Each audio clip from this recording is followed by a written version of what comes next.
우리 지난주 이어서요. 빌립보서 우리 한 번만 더 살펴보면 좋겠습니다. 빌립보서 4장 10절에서 20절까지 말씀입니다. 10절에서 20절까지요.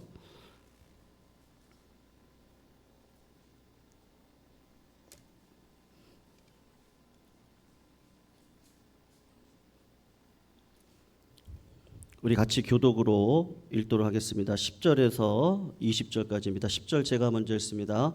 내가 주 안에서 크게 기뻐함은 너희가 나를 생각하던 것이 이제 다시 싹이 남이니 너희가 또한 이를 위하여 생각은 하였으나 기회가 없었느니라. 내가 궁핍함으로 말하는 것이 아니니라. 어떠한 형편에든지 나는 자족하기를 배웠노니 나는 비천에 처할 줄도 알고 풍부에 처할 줄도 알아. 모든 일 곧 배부름과 배고픔과 풍부와 궁핍에도 처할 줄 아는 일체의 비결을 배웠노라. 내게 능력 주시는 자 안에서 내가 모든 것을 할 수 있느니라. 그러나 너희가 내 괴로움에 함께 참여하였으니 잘하였도다.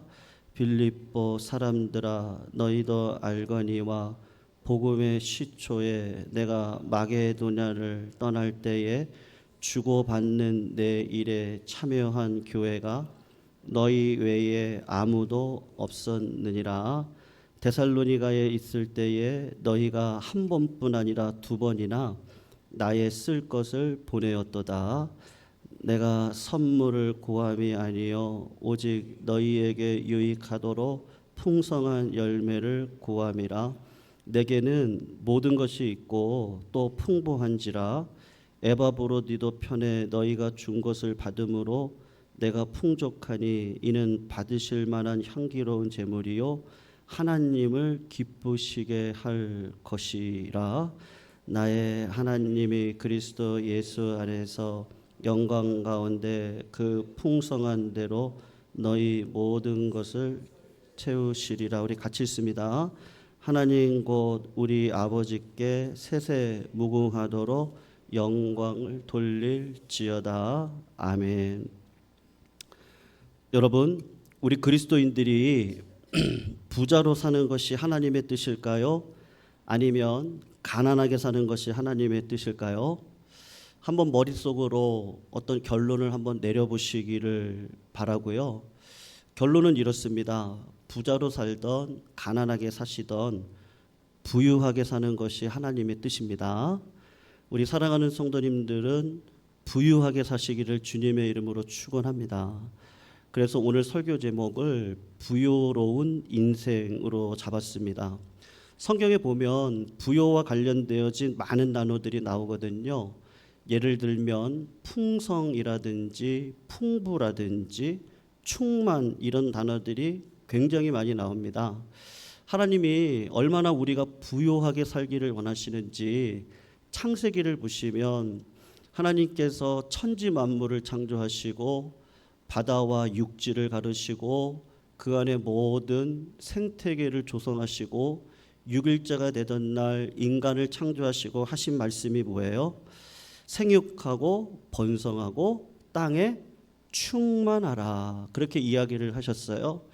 예수님은 부유한 마음을 가지고 부유한 자로 살기 원하시는 것이 태초에 우리를 향한 하나님의 뜻이었습니다.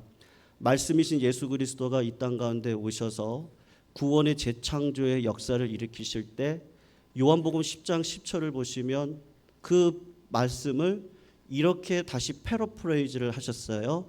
내가 온 것은 양으로 생명을 얻게 하고 어떻게 얻게 한다고요? 풍성하게 얻게 하기를 원한다. 여러분, 우리 주님이 부유하게 살기를 원하십니다. 예수님 부활하셔서 하나님 보좌 우편에 올라가실 때 제자들에게 했던 부탁의 말씀이 있었습니다. 성령을 기다려라. 성령을 충만히 받아라. 성령을 받으면 능력을 받고 예루살렘과 온 유대 사마리아 땅끝까지 이르러 내 증인이 되리라. 그렇게 말씀을 하셨는데 성령에 대한 충만을 이야기를 하셨습니다. 우리 성도님들 하나님 앞에서 풍부한 삶을 사실 수 있습니다. 부유한 삶을 사셔야 됩니다. 부유한 삶을 사셔야 될 분명한 목적이 성경에 나와 있습니다. 세상에는 모든 것을 다 가졌는데 궁핍한 사람이 있습니다. 배울 만큼 배우셨고 가질 만큼 가지셨지만 마음에 뭐가 없는 거예요? 만족이 없습니다. 불만에 가득 차 하루하루를 살아가는 사람들이 있습니다. 세상 사람들의 눈엔 분명히 가난하신 분이거든요. 근데 그분의 인생을 보면 굉장히 부유하게 살아가십니다.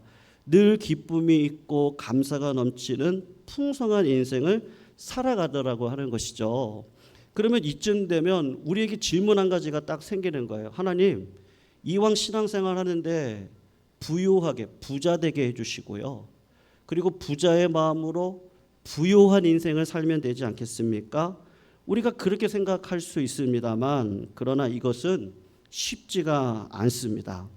하나님이 많이 부어주실수록 겸손하고 절제된 생활, 그래서 넘치도록 하나님께 감사의 마음을 담아 나누어 주는 특별한 이 모든 일들은 그렇게 특별한 사람이 할 수 있는 것이지 아무나 받는 은혜는 아니란 말이죠. 그래서 성경을 보시면 경건한 삶을 살고자 몸부림쳤던 구약 성경 잠언 가운데 아굴이라는 사람이 나오거든요. 이분은 굉장히 분수를 알았던 사람인 것 같아요. 그래서 그의 기도 가운데 이런 기도가 나와요. 나를 가난하게도 마옵시고, 그리고 어떻게도 마옵시라 그러죠? 부하게도 마옵시고. 내가 배불러서 하나님을 모른다, 여호와가 누구냐 할까 하며, 혹 내가 가난해서 도둑질하고 내 하나님의 이름을 욕되게 할까 두렵습니다. 이게 분수를 아는 지혜를 가지고 살아가는 것, 이게 굉장히 어렵단 말입니다. 여러분, 시카고에 한 가난한 농부 한 사람이 있었습니다. 근데 이분이 기상천외한 복권에 당첨이 되어졌어요. 미국의 복권은 한 번 당첨되어지면 수천억을 오고 갑니다. 당국이 이 가난한 사람에게 수천억이 전달되어지면 이분이 심장마비를 갑자기 일으켜서 돌아가시면 어떻게 하나 고민이 되는 거예요. 그래서 고민하고 논의를 하다가 이분이 어떤 분인가 하고 보았더니 교회를 다니시는 교인분이신 거예요. 그래서 당국에서 논의를 하다가 그 교회 목사님을 찾아갔습니다. 그래서 목사님에게 자초지종을 설명을 하고 이 존이라는 농부가 하루아침에 수천억을 손에 넣으면 심장마비 걸려서 돌아가시면 안 되지 않겠습니까? 그러니까 목사님께서 조금 천천히, 그리고 심장마비 걸리지 않을 정도로 미리 이야기를 잘 해주셔서 이 존 농부가 마음 가운데 담대함을 가질 때 그때 우리가 이 수천억 원의 돈을 전달해 드릴게요. 좀 잘 말씀 좀 해주세요. 그래서 목사님이 기도를 하고 이 존 가난한 농부를 만났습니다. 그리고 이제 이야기를 시작하는 거죠. 존, 만약인데 말이야. 만약이야. 만약인데 당신이 수천억 원의 복권을 당첨받았어. 그러면 어떻게 하겠어? 아유, 목사님, 당연히 제가 11조 해야죠. 그렇지. 근데 만약에 그렇다는 거야. 아유, 목사님 걱정하지 마세요. 제가요 수천억 받으면 11조만 내겠습니까? 목사님한테 100억 드릴게요. 근데 갑자기 꽈당 그래요. 누가 심장마비 걸린 거예요? 목사님이 심장마비 걸려서 돌아가셨대요.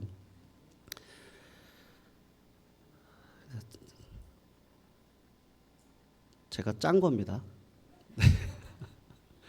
제가 성도님들 하면 시험 들까 봐 그냥 사람의 욕심이라는 게 끝이 없어요. 인간의 욕심 그릇이 얼마만한지 아십니까? 우주보다 조금 더 큽니다. 조금 더 커요. 그것이 인간이거든요. 사실 있었던 일이긴 해요. 요 당시 록펠러라고 하는 분이 계십니다. 세계에서 가장 갑부로 사시던 분인데 어느 기자들하고 대화를 할 때 기자가 물었어요. 굉장한 갑부시니까 이만한 재물이 있으면 만족하지 않겠어요? 그랬더니 아무 말도 안 하더래요. 그러면 얼마를 벌으셔야 만족하겠어요? 그랬더니 록펠러가 했던 유명한 말이 있거든요. 조금만 더, 조금만 더, 이렇게 이야기를 하셨어요. 환경과 소유가 지금보다 조금만 더 있으면 넉넉해지면요, 행복하겠습니까? 지금 만족하지 않고 살아가는데요, 자족이 없이 살아가는 거예요. 그런데 어떻게 내가 부요로운 인생을 살아갈 수가 있겠어요? 여러분, 우리가 기억해야 될 게 뭐죠? 감옥에 있는 분들이 자살하시는 분들은 거의 없습니다. 그러나 별장에서 자살하시는 분들은 훨씬 더 많더라고 하는 것이죠. 무슨 말입니까? 가난에 처하는 지혜도 귀중하지만 부에 처하는 지혜가 상당히 어렵다는 이야기를 하고 있는 겁니다. 오늘 본문 빌립보서 4장 10절에서 20절 이 11절 안에 풍부하고 풍성이라는 단어가 나옵니다. 요거를 이게 동그라미를 치면 몇 번을 치냐면요, 6번을 칠 수가 있습니다. 하나님은 당신의 자녀들이 어떤 삶을 살기를 원한다는 거예요? 풍성한 삶을 살기를 원한다는 거예요. 그러면 어떤 풍성한 삶을 살아갈까? 오늘 본문을 보면 그 원리를 아주 명확하게 제시를 해주고 있거든요. 저는 우리 성도님들이 부요로운 인생을 사시기를 주님의 이름으로 축원합니다. 정말 하나님께서 보실 때, 야, 너 잘했다, 너 진짜 부요한 인생 살았다, 그렇게 살아갈 수 있는 성도님들이 되시기를 부탁드리겠습니다. 첫 번째 원리가 뭐냐면요, 하나님은 우리 한 사람 한 사람을 비교급으로 만들지 않았어요. 최상급으로 만들었습니다. 우리가 만족하지 못하고 부요한 인생을 살지 못하는 이유는 뭐 때문이에요? 자세히 한번 생각을 해보세요. 뭐 때문에 그런 것 같으세요? 비교의식 때문에 그렇거든요. 오늘 보면 11절에 보면 이런 말씀이 나와요. 내가 궁핍함으로 말하는 것이 아니니라. 어떠한 형편이든지 나는 뭘 배웠다 그럽니까? 자족하기를 배웠다. 이 자족이라는 단어가요, 나 비교하지 않겠다는 거거든요. 어제의 나와 오늘의 나를 비교하지 않겠다. 사랑하는 성도님들, 자족을 배우시기를 축원합니다. 그러려면 어떻게 하셔야 돼요? 의도적으로 비교하지 마세요. 비교의 의식 속에는요, 인간의 악이 숨어져 있단 말이죠. 신기하게도 어떤 사람의 신앙을 부러워하지는 않아요. 어떤 사람의 그 멋있고 근사한 성품은 부러워하지 않고, 아니 어떻게 저렇게 희생만 하고 살아가냐고 이야기하기가 일쑤입니다. 어떤 사람의 기도 생활을 부러워하지 않아요. 그런데 우리 마음 가운데 이 인간의 악이 뭐를 자꾸 비교하게 하는 거예요? 얼굴 모양을 비교하고 부러워합니다. 돈을 비교하고 부러워합니다.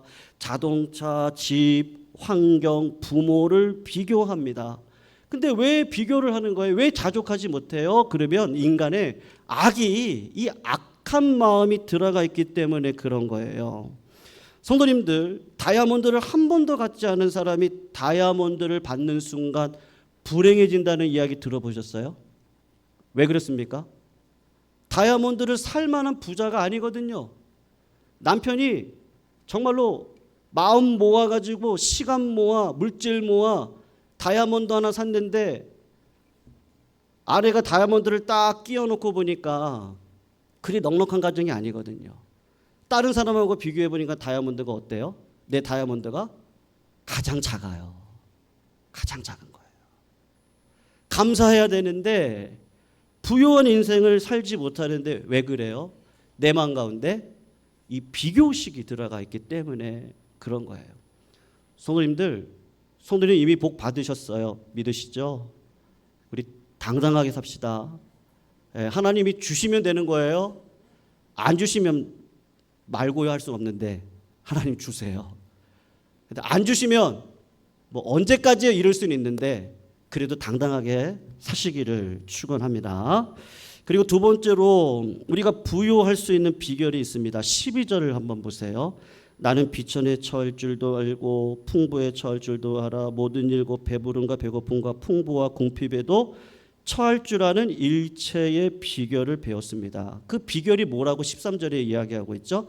우리 아주 유명한 말씀인데요. 내게 능력 주시는 자 안에서 내가 모든 것을 할 수 있느니라. 여러분, 우리가 부요하게 살 수 있는 건 주님 안에 거하시는 겁니다. 내게 능력 주시는 자 안에서 내가 모든 것을 할 수 있습니다. 우리 한국교회가 굉장히 좋아하는 말씀입니다. 번영신학, 성공신학으로 이것을 해석해서 이 모든이라는 말 대신에 욕심을 갖다 놓고 자기 소원을 갖다 놓고 기도를 갖다 놓고 내 꿈을 갖다 놓고 얼마든지 좋아요. 언제까지는요?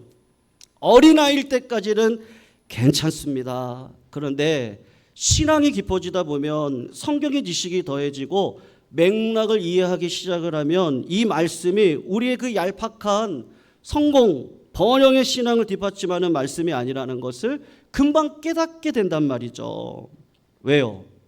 여러분, 빌립보서는 사도 바울이 어디에서 쓴 서신이에요? 감옥에서 쓴 서신입니다. 어느 별장이나 호텔에서 쓴 말씀이 아닙니다. 로마를 가기 위해서 떠났는데 하나님께서 죄수의 몸으로 감옥에 갇히게 합니다. 매맞게 합니다. 얻어 터지게 합니다. 상처를 쓰다듬으면서 잠을 이룰 수가 없습니다. 추위와 배고픔에 떨면서 이 서신을 기록했단 말이죠. 빌립보 교회를 설립한 사도 바울이 로마 감옥에 수감이 되었다는 소식을 교인들이 듣고 선교 봉헌을 합니다. 에바 브로디도 목사님 손에 눈물의 봉헌을 들려서 사도 바울을 돕고자 산 넘고 물 건너 멀고 먼 바울을 찾아갑니다. 배고프고 가난하던 옷까지 마련할 수 없었던 사도 바울, 그러면서 빌립보 교회가 봉헌을 손에 들고 눈물을 줄줄 흘리면서 사도 바울에게 이 모든 것들을 갖다 주는 거예요. 근데 여러분, 사도 바울이 반응이 뭔지 아십니까? 굉장히 고맙잖아요. 나를 위해서 이렇게 선교 헌금을 해주면 어때요? 굉장히 고마워야 돼요. 그런데 굉장히 고마워하는 것이 없이 그냥 고맙다는 말이 없어요. 사도 바울이 하는 이야기가 오늘 본문을 보면 너희들 참 잘했다. 그리고 그냥 끝나요. 이 봉헌으로 너희들이 하나님의 나라를 섬기게 되었으니 야, 잘했다 너희들. 엉엉 울면서 야, 고맙다. 너희들밖에 없다. 그렇게 이야기하지 않습니다. 그리고 알 듯 모를 듯한 말씀 하나를 남기는데 내게 능력 주시는 자 안에서 내가 모든 것을 할 수 있느니라, 이 말씀을 하고 있는 거예요. 무슨 얘기예요? 사도 바울도 똑같은 삶을 살아왔거든요. 내가 모든 것이 잘 되고 배부를 때가 있었다. 근데 배부를 때 내가 교만하지 않았다. 어깨 들썩이지 않았다. 잘난티하지 않았다. 사람 무시하지 않았다. 알고 보니까 하나님이 나한테 주신 은혜예요. 그 은혜 붙들고 지금까지 살아왔어요. 나도 배고플 때가 있었다. 그런데 배고플 때 나 비굴하게 살지 않았다. 배고픔과 배부름이 나의 행복과 자족을 깨트리지 못했다. 내가 건강할 때도 있었잖아요. 그런데 사역을 할 때, 오히려 사역을 할 때 하나님이 힘을 주셔야 되는데 하나님이 그 육신을 강건하게 하지 못할 때도 있었잖아요. 하나님 앞에 3년 거치로 10년을 하나님 앞에 기도했습니다. 하나님, 이 병을 제발 하나님 물러가게 해 주십시오. 근데 하나님이 뭐라고 얘기하셨죠? 약할 그때 네가 강합니다. 하나님이 아픈 채로 나를 두실 때도 있었어요. 부요한 가운데 두실 때도 있었어요. 그런데 나는 어떻게 살아왔어요? 그것 때문에 불행하거나 하나님이 살았느니 죽었느니 넋두리 하지 않았다. 어떠한 형편이든지 당당했다. 행복했다. 만족했다. 부족함이 없다. 내가 했던 그 수고를 너희들이 따라오고 있으니 잘했다. 잘했다. 무슨 말이에요? 내게 능력 주시는 자 안에서 내가 모든 것을 할 수 있습니다. 근데 빌립보 교회 마음 가운데 어떤 마음을 주시는 거예요? 내가 이거를 하면 복을 받을까? 그런 마음 아니에요. 하나님이 내 마음 가운데 주신 것 도우려고 하는 마음을 주신 거예요. 여러분, 이 귀한 말씀을 내 중심적으로 받아들이면 질병이 찾아오고 실패를 겪고 기나긴 시간 가난에 허덕일 때도 있을 텐데 그럴 때마다 어떤 마음이 우리 마음 가운데 들어갑니까? 쉽게 낙심하고 쉽게 불평하는 사람이 될 수밖에 없는 거예요. 그런데 적어도 하나님의 자녀라면 이런 현세적이고 일시적이고 세상적인 것들 때문에 하늘의 신령한 차원을 잊어버리고 살아가지 않고 믿음으로 살아갈 수 있거든요. 내가 예수 믿고 헌신하는데 사업이 잘 되려고 내가 그렇게 하는 겁니까? 내 건강에 어떤 도움을 받기 위해서 하는 건가요? 여기에 모든 초점을 맞추고 살아가면 어떻게 되는 거예요? 다 무너질 수밖에 없는 거예요.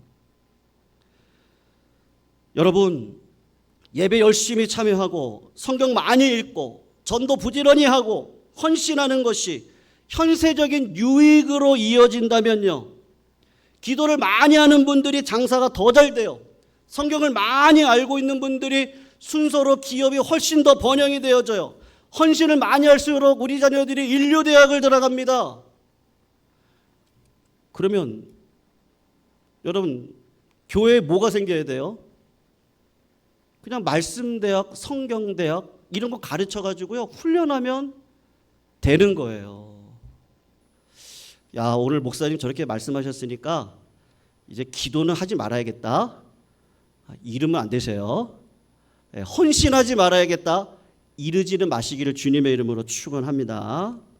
아멘이 작으세요. 그러지 맙시다. 제가 그러라고 하는 얘기 아니죠. 내 마음이요. 하나님께서 사도 바울이 지금 당하고 있는 현실에서 사도 바울은 어떤 상황 가운데서도, 여러분 11절을 한번 보세요. 어떤 형편이든지 12절을 보세요. 일체의 비결을 내가 배웠노라. 13절을 보세요. 내게 능력 주시는 자 안에서 내가 모든 것을 할 수 있다. 여러분, 우리가 좋아하는 성경 구절 있죠? 사랑하는 자여 내 영혼이 잘된 같이 범사가 잘되고 몸이 강건하기를 축원합니다. 성도님들 육신이 건강하시기를 축원합니다. 범사가 잘 되시기를 축원합니다. 근데 사도 요한이 먼저 얘기했던 전제가 뭐예요? 범사가 잘 돼요. 육신이 강건해요. 그 앞에 뭐가 있어요? 내 영혼이 잘된 같이. 역으로 말하면 내 영혼이 흐트러지면, 신앙생활 무너지면요, 기도의 탑이 무너지면 차라리 범사가 잘못되어서라도 하나님의 살아계심 그 존전 앞에 무릎 꿇기를 원해요. 내 영혼이 병들면 육신이 차라리 병이 들어서라도 하나님을 두려워할 수 있는 존재로 살아가기를 원해요. 사랑하는 성도님들, 이 땅을 풍성하게 살 수 있는 우리 근거가 있는데 그게 뭐예요? 주님 안으로 들어가시기를 주님의 이름으로 축원합니다. 예수 그리스도 안에서 사셔야죠. 어떠한 상황이든지 주님이 내 안에, 내가 그 안에 있으면 무엇이든지 원하는 대로 구하면 하나님께서 시행해 주실 줄로 믿습니다. 왜냐하면 내가 구하는 게 뭔데요? 하나님의 뜻을 구하지 않겠어요? 여러분, 여기까지면 우리의 신앙은 얼마나 편하겠어요? 근데 세 번째가 있습니다. 하나님이 우리를 부요하게 할 수 있는 복이 있어요. 원리가 있어요. 그게 뭔지 아십니까? 하나님을 풍성히 섬기기 위해서예요. 세상을 멋지게 섬기기 위해서 우리의 마음 가운데 어떤 마음을 주세요? 부요의 마음을 주시거든요. 여러분, 오늘 본문 14절에서 19절까지를 보시면 성경에 황금률이 있거든요. 황금 약속이라는 게 있습니다. 황금률 마태복음 7장 12절 말씀인데, 이 말씀인데 한번 성도님 기억나세요? 그러므로 무엇이든지 남에게 대접을 받고자 하는 자는 어떻게 대접하라고요? 남에게 똑같이 대접하면 됩니다. 믿으시죠? 아멘이 작으세요? 성도님들, 이웃을 내 몸같이 사랑하면 누구 몸이 살아나요? 내 몸 살아나는 겁니다. 내가 잘 되려면 이웃에게 베풀면 됩니다. 그렇게 사시기를 주님의 이름으로 축원합니다. 오늘 본문 말씀 빌립보서 4장 19절이 그 빌립보서의 결론인데, 나의 하나님이, 그 다음에 뭐라고 이게 나와요? 예수 그리스도 안에서 영광 가운데 그 풍성한 대로 너희 모든 쓸 것을 채우기를 원한다. 이렇게 분명하게 축복을 선포할 수 있는 이유가 뭐예요? 빌립보 교회가 어떻게 행했기 때문에요. 기도만 했나요? 찬양만 했나요? 예배만 드렸나요? 빌립보 교회는 참 신기하게도 사도 바울이 힘들다 그러면요, 성도님들 모이세요. 우리 기도합시다. 기도하다 보니까 감옥에 갇혀 있는 사도 바울, 돈이 없잖아요. 얼마나 춥게 살아갈까. 여러분, 우리 헌금합시다. 헌금을 했어요. 그의 이불도 좀 사줍시다. 사식도 좀 제공해 줍시다. 하나님의 사명 감당하는데 얼마나 외롭겠어요. 우리 물질만 보내지 맙시다. 목사의 마음은 누가 알아요? 목사가 알죠. 에바 브로디도 목사님을 그 편에 선교 헌금을 담아서 그 사도 바울 목사님을 위로해 줍시다. 동감하고 사랑하고 관심을 갖고 그분에게 필요한가가 뭔가를 보고 공동체는 어떻게 살아야 되는지를 보고 빌립보 교회가 어떻게 살아가고 있는 거예요? 복받을 짓을 하고 살아가고 있어요. 네. 말로만 사랑하지 않아요. 바리새인처럼 자만하지 않아요. 많은 것을 가진 것 같은데 실상은 사단의 회예요. 라오디게 교회가 그랬어요. 하나님께서 우리들에게, 저는 우리 성도님들이 재물 얻을 복을 누리시기를 주님의 이름으로 축원합니다. 성도님들 자녀들이 다 잘 되시기를 축원합니다. 우리 성도님들 건강 부요함을 받으셔서 늦게까지 닳도록 쓰임 받으시기를 축원합니다. 여러분, 그런데 하나님이 그 모든 약속을 언제 주세요? 결단할 때 주시거든요. 어제 이여전도회 회원분들과 제암립교회를 갔는데 평소에 볼 수 없는 상황을 경험했어요. 아주 귀한 경험이었거든요. 그 교회 역사 120년입니다. 31대 목사님, 원로 목사님이 되셔서 어제 갔을 때 보니까 젊은 중고등부 학생들하고 청년 교사들이 한 40명 정도가 와서 그 안에서 그 교회 31대 목사님으로 오신 원로 목사님으로부터 그 교회의 역사를 듣고 있었어요. 우리 이여전대 회원분들이 들어갔을 때 그 일을 하고 있었어요. 근데 그 원로 목사님의 나이가 84세신데요. 정정하세요. 네. 기억력 또렷하세요. 제암립교회는 80년대까지 노인분들 6명만 예배드렸던 교회예요. 31대였으니까 그 목사님이 오시는 목사님들마다 여기는 거쳐가는 곳이야. 여기서 사역하다가 좋은 자리 나면 글로 가야지. 31대 목사님이 오셨어요. 저분도 떠나실 거야. 근데 이분이 성도님들의 그런 마음을 알고 이렇게 얘기를 했어요. 성도님들, 혹시 제가 잘못하면 떠나라고 해주세요. 제가 떠날게요. 근데 성도님들, 제가 그렇지 않는데 떠나라고 말은 하지 말았어요. 하나님이 제게 이 교회를 사명으로 주셨거든요. 전 절대 떠나지 않아요. 장수의 복을 주셨거든요. 그 원로 목사님에게요. 왜 주셨을까요? 저는 그 목사님 그 신앙의 고백을 하나님이 받아주셔서, 그래 너 부유롭게 살아. 야, 네가 증인이잖아. 그 목사님 때에 우리 뒤에 올라가 보면 23명의 무덤 있었죠? 그 목사님 때 한 거예요. 그리고 그때부터 교회가 서서히 세워지기 시작했어요. 지금은 굉장히 교회가 든든한 교회가 됐어요. 하나님이 그 고백을 받아주신 거예요. 하나님이 그 84세의 고백 가운데 우리에게까지 하나님의 살아계심을 보여준 거예요. 어떻게 해요? 그 목사님이 물질 앞에 무릎 꿇지 않아요. 성공 앞에 무릎 꿇지 않아요. 내 명예 앞에 무릎 꿇는 게 아니에요. 하나님이 있으라고 하면 있는 거예요. 가라고 하면 가는 거죠. 하나님 주신 사명 붙들고 무릎 꿇고 하나님 죽으라고 하면 죽는 거죠. 살라고 하면 사는 거죠.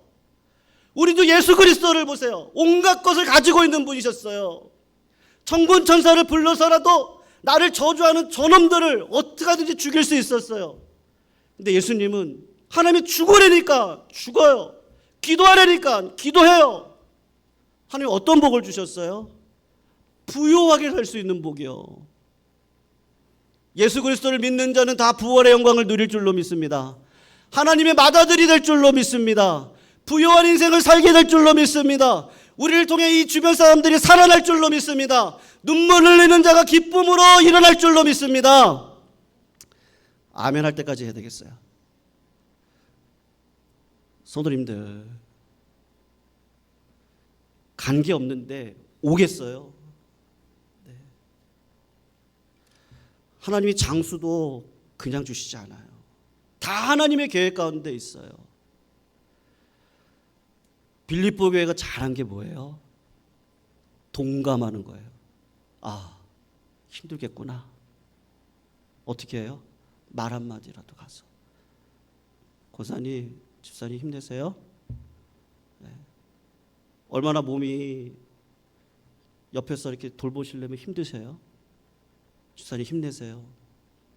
권사님 얼굴 좋아 보이세요. 아유, 이렇게 힘든데도 이 날 나와서 이 자리 지켜주시니 감사해요. 권사님 기도밖에 없어요. 하나님이 부요하게 살 수 있는 복을 주시는 거죠.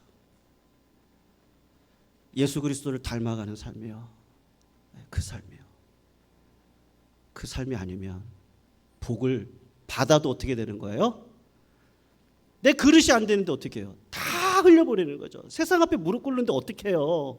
교회가 어떻게 쓰겠어요? 성도님들 가정이 어떻게 쓰겠어요? 믿음 앞에 쓰면 하나님이 다 책임져 주실 줄로 믿습니다. 부유하게 살게 해주실 줄로 믿습니다. 문제는 뭐예요? 주의 손에 내 손을 덧댑시다. 주의 발에 내 발을 덧댑시다. 하나님이 십자가 박으시면 박힙시다.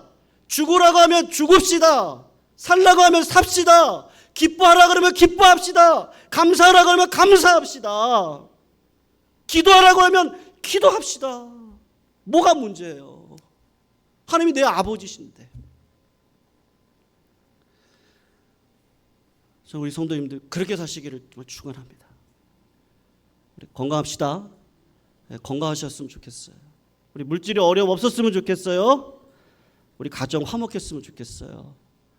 우리 교회가 정말로 비전을 향해 닳도록 쓰임 받았으면 좋겠어요. 그렇게 쓰임 받을 수 있는 우리 모두 되시기를 축원합니다.